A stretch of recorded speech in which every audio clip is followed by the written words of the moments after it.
What's up, Jessica Dice Squad? Thanks for checking out this video. If you're new to our channel, please subscribe. So today I'm showing you how to draw Nezuko in her demon form. So I'm making a basic outline of her body, of where her head, waist, and hips and legs are, and the shape of her dress. We also have a lot of other drawings on our drawing playlist. We have Fortnite drawings and much more.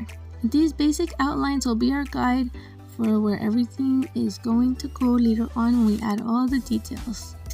So this drawing is going to be in pencil first, and then when I like where everything is, I will outline it with a black pen, and then I will use marker and watercolors to complete it. Thanks for watching again, and please enjoy the video.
So now I'm just putting on the final details of color. I noticed that it is hard to make the orangey brown color mix in good with the black hair color. And here's the final outcome. If you like how it came out, please give me a thumbs up and subscribe because we'll have more drawings coming soon.